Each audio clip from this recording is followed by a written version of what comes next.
how do you build an agency that allows you to live the dream that you have for yourself, for your family, for your community, for your team, while at the same time helping your clients knock it out of the park and doing it all profitably? These are the big questions that we tackle here on the Agency Journey podcast. I am your host, Andrew Dembski. Now let's get to it. All right, Josh, welcome to Agency Journey. Really excited to have you here. Excited to share your story this week. Kick us off. Share with everyone listening a little bit about who you are, how you got the agency up and running, and where you're at right now. Awesome. Thanks, Andrew. Who am I? So I'm Josh Coffy. I like to tell people I'm like the drink, but better. I'm very caffeinated all the time. And actually that's my business title legally, fully caffeinated founder. That's a little side note. So I'm kind of the founder of Fight Media. We're the visionary for what we do. We're an inbound marketing and design agency, but we do a little bit of sales consulting, which I'll talk about in a little while. And so I started the agency. We just turned 4 in October. So started the agency just like a lot of you guys possibly listening. You know, you may have listened to a lot of podcasts and gotten so inspired. I think I was listening to like the Smart Passive Income podcast when it was like episode 12. And I was just crazy inspired by all this make money online stuff. But there were so many angles to take on it. And it was just a matter of which one did I want to do. And so I'm living with my parents at the time. Man, that's pretty sad. But I was living with my parents at the time, and I listened to a lot of stuff. And one time I was on vacation in the Poconos in Pennsylvania, and before I went, I had my mentor tell me, maybe you should check out this website called Elance, which I think is called Upwork or Freelancer.com or something, and just check it out.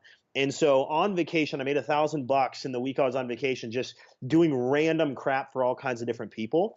And I realized there's some potential here. And then in the next 45 days, I think I made over $6,000, went in like hardcore, submitting 1 million proposals on all these projects. But at the time, it was just miscellaneous crap. Like I would literally write marketing plans for people. I would manage their WordPress. I'd manage their social media. I would edit videos. I would literally do anything for anyone at any price just to generate some degree of income. And so I kind of realized potential. This was 4 years ago. Fast forward now, I live in Scottsdale, Arizona. I work out of our office here. We have an office back in Ohio, nice brick and mortar, cool downtown building. We have a team of between, I forget what it is, 10 or 11 people now. We just had someone leave for another position, but we're a 10 or 11 person team. We've scaled dramatically. We're very profitable as an agency. And the coolest thing is like, we sell much bigger retainers, and we're incredibly focused in what we do. I don't just sell anything to anyone. We tell a lot of people no, and we only say yes to the people that we kind of like, and we know we can help. Gotcha, man. That was not – I didn't increase the speed on that audio at all, guys. That is just pure caffeine at work. Yeah. Josh, walk me through how you got to a point of focus. Was that hard for you? A lot of people listening are freelancers right now, and they're trying to figure out, do I take this freelance business and just keep running with it, or do I switch gears and build an agency? What would you say to someone in those shoes, having gone through it yourself? I'd say, and I apologize, I do talk incredibly fast, so feel free to slow me down. But really, it comes down to, you have to ask yourself, where do I see myself in 10 years? In 10 years is far enough out where it's not like super close, but it's still pretty far out. And you got to ask yourself, do I want to, if you're a freelancer right now, let's say you're working with yourself, do I want to be doing this all, like selling the accounts, doing the bookkeeping, doing everything, implementing the campaigns, dealing with the clients who don't pay their invoices on time? Do I want to be the person doing this in 10 years? And I'll tell you what, some people, they do. They really do. They're like, I'm a hands-on person. I want to be doing everything. I don't want to scale big. I want to make $150,000 or less dollars. If I made $150,000 or $100,000 a year personally, just doing it all myself with no office overhead and all this stuff, I would be happy as long as I could work from anywhere in the world and sip martinis on a beach, which is a terrible representation of the American dream. And so you will never sip martinis on a beach and just work from your computer, guys, for 4 hours a week. It doesn't happen. But if you want to do that, that's okay. And I've met people that's all they want to do, and they want to do that the rest of their lives, and they're okay with that. Me, I'm not like that. I'm a visionary. I'm thinking, okay, what happens when I get my first employee and then 5 and then 10? What happens if I don't have to talk to a client again, if I don't have to sell the account, build the account, manage the account, and service everything? What would my life look like then?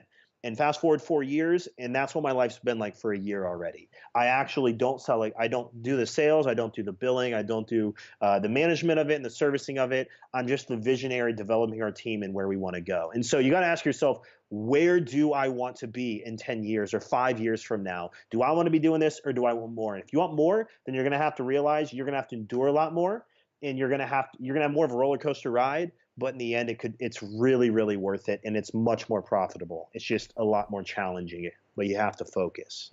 Gotcha. Walk me through what your journey was like transitioning from just doing freelance stuff by yourself now to a team of 10 or 11 people.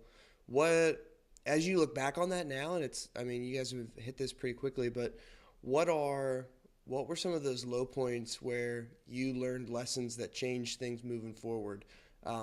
Because everyone talks about the highlight reel, but are there any kind of failures that you went through or learning experiences that you had that really kind of shaped the vision that you have, that you're kind of fulfilling right now?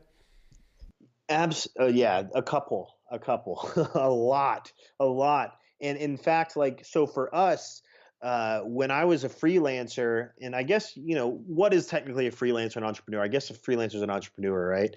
But when I was a freelancer, I decided, I made that decision, where do I see myself in 5, 10 years? And when I decided I wanted to scale this baby, what I did was I wrote a list of what I call MWAs, minimum wage activities. What are the things that are not scalable if I'm doing them? And what are the things that I least like doing? And then once I created a list that I determined how long is this going to take to do, and then I hired a virtual assistant who now 4 years later is our marketing director, has her MBA, and she runs our entire team. And so I created a list, and that's how I started scaling. I mean, guys, you probably do a lot of stuff. If you're just freelancing right now, you're probably crazy in the grind, and you're so focused and working in your business, like they always say, that you're not working on your business, which is scaling. And so my advice to you is, if you want to scale and you do decide to, you need to write down everything that you don't like doing and that can be easily trained on someone else. Bookkeeping, for example, that can easily be trained or outsourced, and create that list. And that's how you begin to scale. And you find someone that can help you with that part-time, and then shift into full-time. And then you just continue growing from there. But as far as like realizing, I mean, at first, guys, we sold everything that you possibly could because I wanted to generate revenue. And so I sold literally anything that I could for a price that I thought was kind of fair. Now, as you start to do that, you realize you become a monkey to a lot of clients, and they just tell you to go there, and you go there, and you do whatever they want. And the other challenge with that is, because we were doing everything, when you do everything, you're known for nothing. It's that whole jack of all trades, master of none. And so what happened was, because we were doing all these different things, it hit me one day that we do so many things that we don't get any consistent referrals for anything in particular. We get referrals for all kinds of random things, and so it just perpetuates this random business that we have. You want photos edited, you want, graphics designed, a WordPress website thrown together, social media, PPC, we would literally do anything. And because of that, it perpetuated all the random crap, because everyone who's doing random stuff with us would just refer all their friends for the random stuff that they were doing, and it would just continue perpetuating. And what you'll realize real quick is, if your number one goal from the beginning is to scale, that is not scalable, because you're using different software for every single thing. The processes look different for every single thing. And if you're always doing everything different, then it's going to be challenging to scale. And so one day I was sitting in my office in Ohio, and I realized, holy crap, we do way too much. No one knows us for anything, because I get a new request for different stuff every day. It's time that we stop a la carting everything that we do, and we focus in on less than 3 services. Was that, getting to that point, was that a hard decision for you to make? Because when you say yes to 3 things, you say no to 97 other things. And that can freak a lot of people out. What was that journey like for you guys? Oh my gosh, it was the worst quarter of my entire business career. It was horrible. So what happened was, and this was in 2016, actually. So a year ago this quarter. So Q4 of 2016, it was October 1st, and we told our clients a few months before. We said, we are completely selling. And at the time, it was only 2 things. You either do inbound marketing with us, and our retainers start at $3,000 a month or $4,000 a month. And you either do inbound marketing with us, or we design website, or we do your website design, or we don't work together. And in hindsight, it was probably a bad transition, but we cold turkey dropped, I think, over $10,000 in reoccurring revenue in 1 month in October. And so what we did for the transition, it was very scary. And so because we said no to that, we had to say no for a long time. And I would say for the first 6 months, it was a nightmare. What happened was we took the transition, and not only did we take the transition, but because we had to focus and we realized we had to let the low hanging fruit clients, the ones who paid us like two, three, $500 a month and were just a pain in the neck, we had to let a lot of them go. We lost over 10,000 in the first month of revenue. So in hindsight, I would wean off of them one at a time. I would not cold turkey all of them, because in 3 months, that's over $30,000, guys. And so we cold turkey dropped all of them. That was a bad idea. Don't do that. But it was good though, because we started doing that. And for the first 6 months, we only had like, I think 4 or 5 inbound retainer clients at the time paying us $4K plus a month. And so we were able to barely sustain. In the first 3 months, we hit a huge negative. We lost 30,000 in revenue. I actually had to take out a line of equity. It was terrible. It was horrible. So don't do that. But we ended up making it through by a thread. And in the first 6 months, because you make the decision to not sell anything else, you are going to say no to a lot. When someone comes to you and says, hey, could you manage my social media for $800 a month? And we say, well, we start at $4,000 a month and we do all your email automation and your, all CRM, and we do all this stuff. There's a lot of business left on the table, but you have to stick it out. And I will say this. After the first 6 months, the last 6 months have been incredible, because now that's all the referrals we get. It takes a while to transition, but that's all we do. Someone comes to us, it's either you're in or you're out, and that's it. Those are the only 2 options. Either you can afford us and you believe in what we do and you see the value in what we do, or you don't. And if you don't, that's okay. We'll give you a high five and we'll point them in the right direction. But yes, you leave a lot of money on the table, and you have to get over that fear. It's more of like a mental game than a physical game. Like, you're going to lose a lot of work, but you're focused for a greater purpose and revenue. Yeah, I remember the very first sales conversation where I had to say no to a $15,000 WordPress build because we were moving away from WordPress design, and just like what a tough pill that was to swallow. Because like our agency started in college, and I think our first website was like $500 or something like that. So you're looking at this thing only a few years later, that's 15 grand. And you're saying, no, that's not a good fit for us. You're just like, the inside voice is like, what are you doing? Stop doing that right now. But you're right. That's the cost of focus, essentially. And there's going to be that learning curve where you're training yourself and you're adjusting. And it's cool to hear you say you would have done it differently. But it's worth it on the other side, even when you didn't do it the way you would do it now. So can you share with us how you got to decide the 3 services that you did pick? What did that process look like? So we kind of looked at 2 things, and when we looked at everything, we realized, okay, inbound marketing, everyone knows it. It's a buzzword. It's actually kind of annoying. I think inbound methodology just kind of like makes me vomit inside a little bit, because everybody knows it, they see it, but nobody actually does it. But inbound marketing is what we decided to do, and it kind of encompasses everything. So if you guys aren't do inbound, everyone's probably listening to this is familiar with inbound marketing. But with us, it's basically inbound, in my perspective, is just literally when you do everything. So we really just took everything we were already doing and we just repackaged it into a much higher price item. So rather than working with 40 clients a month at a time, which we used to work with at an average price point of like $500, $800, we're working with 10 clients, 12 clients at much higher price points. So we really didn't completely change everything. We just decided what's everything that is necessary for a client to succeed. What is absolutely necessary? And everything is necessary. When we were doing just social media by itself, there were no metrics. Like, our clients would be like, oh, well, so what are the results of me paying you $800 a month for social media? And I would say, oh, we got you 842 new followers, 22 likes, and 114 link clicks, because that's all the Sprout Social told us. And there's no bottom line to that. No one gives a crap about followers in the end. They care about sales qualified, marketing qualified leads, and customers and revenue. And so what we realize is, when you don't track the whole cycle, when you don't control the whole beast, you can't control the outcome. So we just took everything and we just repackaged it into inbound marketing, and we sold them starting at $4K a month on 12-month retainers at the time. Now we don't do that anymore, but we used to sell them on 12-month retainers. And then we decided, okay, the other thing that we already do is web design. And we do WordPress custom web design and development, so we don't just grab a theme and do whatever. But we decided, let's sell WordPress, let's host their websites to create recurring revenue. We've already been doing that We launched it 2 years ago, so we're going to continue. And then the third thing that has evolved in the last 6 months has been sales consulting, or some people call it sales enablement.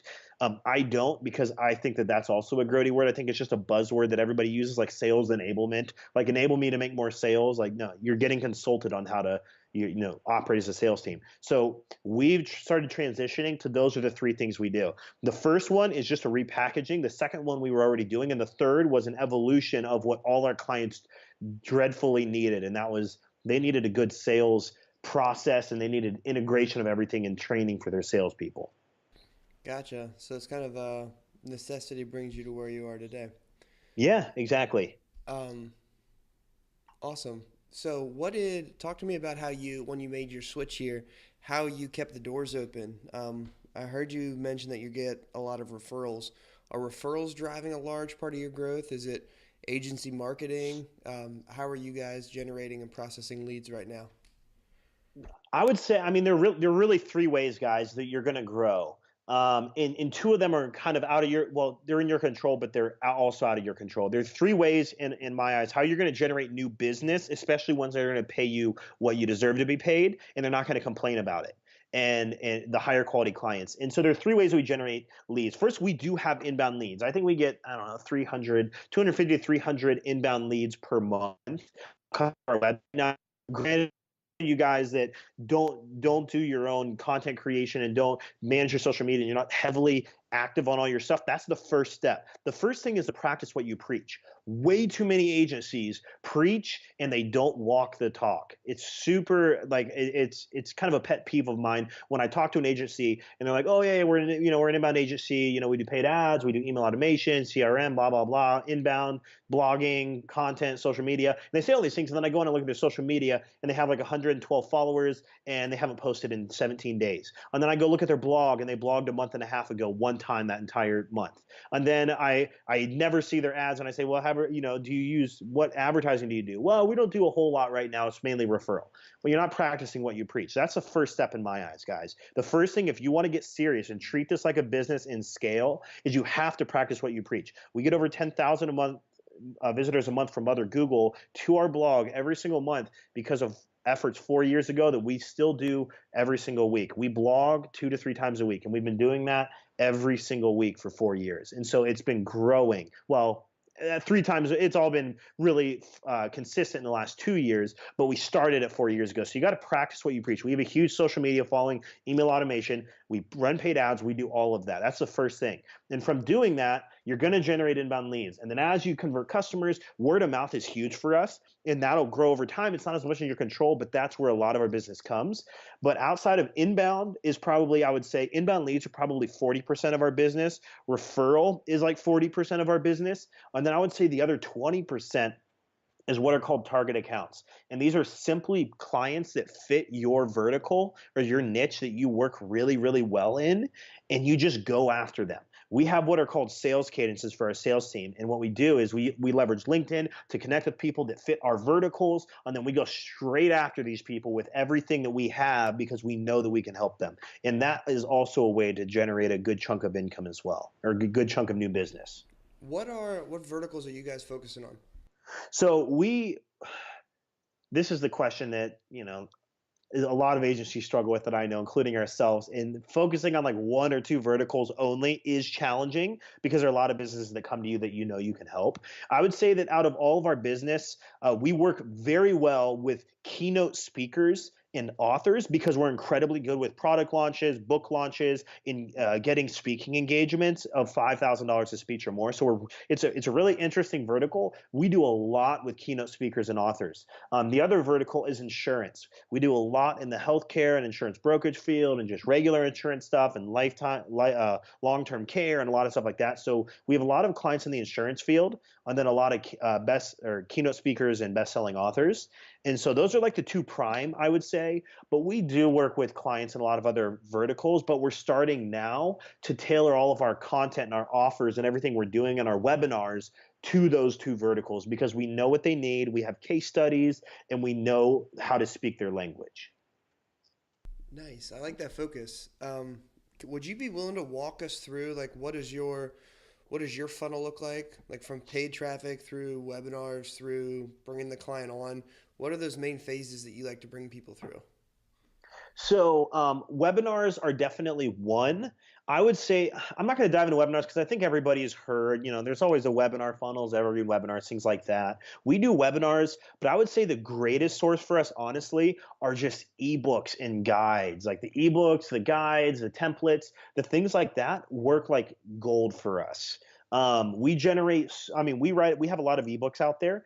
And when you're running paid ads to them and you're having ebooks and using Opt-in Monster and pop-ups on your website and you have them integrated through your blogs and stuff, it really starts to add up. And when you have like, let's say 300 or 200, or make numbers easy, 100 ebook downloads a month, by the time you weed out a lot of the freebie seekers and worthless ones that aren't really relevant to you and they're not really going to become a customer of yours, you'll find, 20, 30, 40% of them are decent and worth reaching out to. You reach out to those, you're going to get some appointments. And so that's kind of our flow. Ebooks are our greatest source as far as inbound leads goes.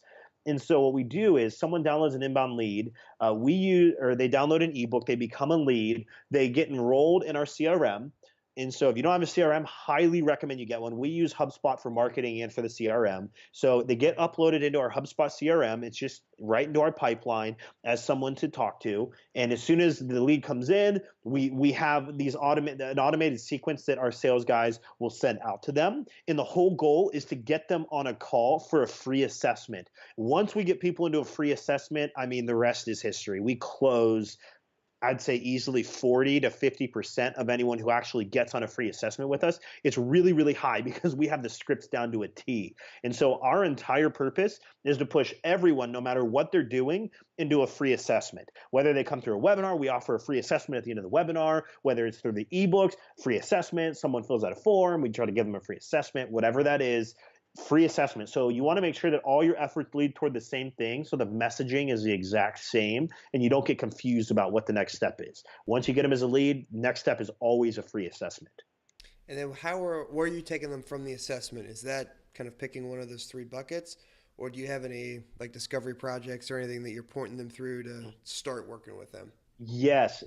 Okay, so this is actually another interesting topic, and I guess I could say that we offer four things, but the intro project, I guess you could say, is part of kind of diving into the inbound. And so what we do is we do not spend 30 hours getting on a million meetings with different people and leaderships and all these different people that are making a decision together. We do not spend 30 hours going through this. By this end of the first 30-minute meeting, we know if they're going to become a customer or not. And so what we do is we sell what we call a flight media runway, which is basically it's gaining a lot of popularity now. A lot of people call them roadmaps and things like that. But basically what we do is we sell a flight media runway. It plays off the whole flight pun. And what it is just like a 50-page document we draft. And it is gorgeous, by the way. I could send you an example if anyone wants to look at it. Steal it, use it as a template. I don't really care. Just don't put our name on it. Just use your own. And so what we do is we sell them for between $5,000 and $7,000, depending on the size of the company. And it outlines 15 points, everything we need, their barriers and their challenges, their buyer personas, everything we would normally do in a retainer in the first month. We basically draft all of their strategy for the entire year, all the email drips. We don't write them, but we outline them, and they're beautifully designed in this huge PDF. And then what we do is we print that out. We get a hard copy bound book to it. They get a hard copy book because it is 50 pages. And then we have a plan for what we need to do. We walk to them at the end of this runway process, and then we hand them a proposal and say, hey, this is what it's going to cost to do everything in this proposal. Because the problem is too many agencies will just quote someone and send them this contract and say, oh, it'll be for $3,000 a month to do all this stuff. And then you dive into it and you realize, holy crap, this client is needy, they're a bad fit, we hate each other's guts. And now we're in a contract, and it takes a lot more to do what they were hoping to accomplish. So in this way, we outline all the goals, the revenue, everything that needs to happen, so we know if we're a good fit with these people, if we like them, and if we would work a long time with them. And then we also know what we need to do. So we're not just submitting a proposal for whatever. It's very specific to them. We intimately know them, and the probability of them closing is like 80%. Nice, man. So I'm hearing focus kind of at each phase of the funnel here, which is great. A great takeaway, guys, as you're listening to this. Think about what are the services that you want to offer. Check out the excess, focus on what you do best. when you think about your verticals, focus on where you've seen some success. And then when it gets into your funnel, focus on that central point of attention, which for you guys, Josh, is your free assessment, and then going into your runway. I love that. I love the analogy and the playoff you've got right there. That's been awesome. So I just want to thank you so much for laying out everything that you have so far. If you've kind of perked anyone's ears and they want to reach out and say hi, maybe grab a copy of the plan you offered, what is the best way to get in touch with you? They can send a smoke signal or a homing pigeon. Those are the two primary ways. Nice. But outside of that, just follow me on Instagram at Josh Coffy, Coffy, or just shoot me an email, josh@flightmedia.co. I'd be happy to respond to anyone's emails, anyone's direct messages, or what have you. I'd be happy to help you guys. I have a lot of agency friends. I do a lot of work and mentoring with some agencies. So if you guys need any help, any direction or feedback you'd like, I'd be happy to help anybody listening. Awesome. Josh, thank you so much again for coming on Agency Journey, sharing your story. Really appreciate everything you delved into right here. And we'll chat again soon, man. Awesome. Want more great episodes like this one? Hey, I'm Gray McKenzie, a host here on Agency Journey. I don't know about you, but sometimes I get a little overwhelmed when I find a new podcast. There are so many great episodes and great guests, it's hard to know which ones to listen to first. That's why we put together a list of the top 10 most downloaded episodes of Agency Journey, and you can get a copy of that list plus all of our notes and takeaways just by texting the word "do inbound" to 44222. Again, that's "do inbound," all one word, to 44222. Standard text rates apply. You don't want to miss these great episodes. Text "do inbound" to 44222 now.